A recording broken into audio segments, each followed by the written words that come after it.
For essentially all of my adult life, I have been capable but unwilling to recognize that my experiences are in many ways unique.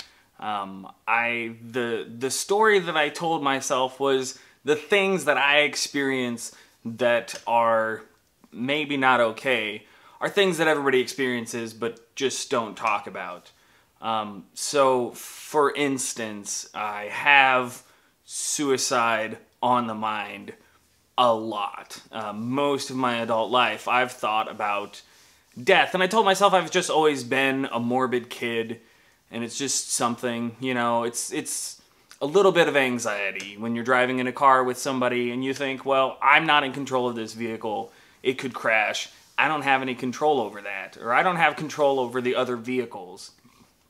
It's a short leap to anytime you're driving, there could be a deer, I'm going 80, I could die in a collision with a deer. Or I could run off the road, I could crash into that tree.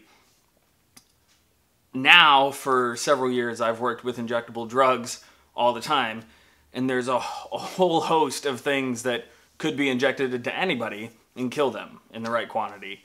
And that's just something that's been in the back of my mind all the time. And it's tiring. It's a very difficult thing to just kind of exist as a person who's thinking about dying all the time. But this is something that I would say to people, that I think that it's a thing that everybody thinks about.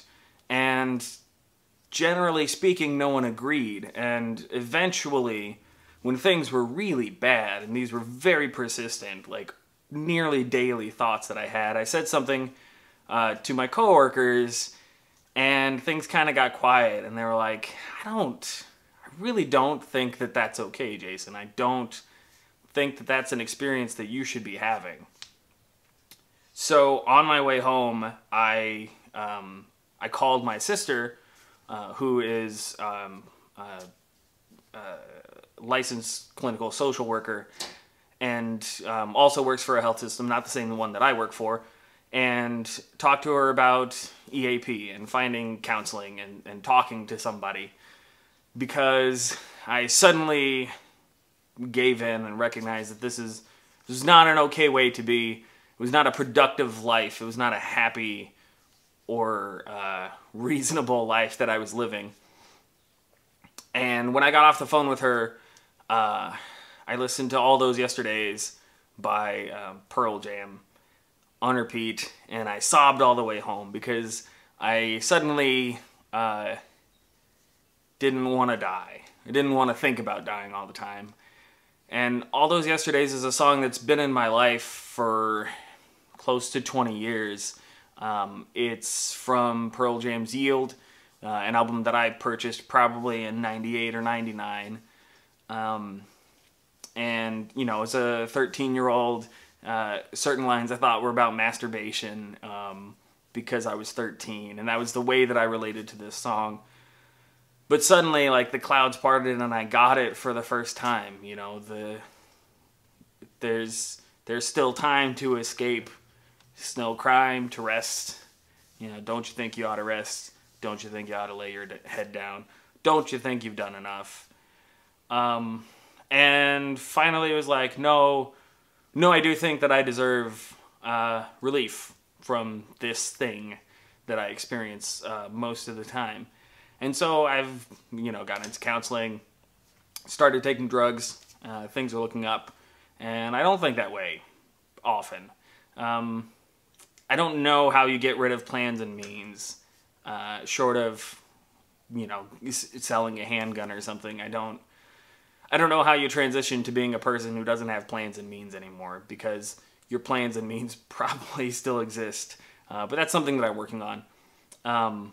But that's, God, All Those Yesterdays is very important, has been important in my life for a long time.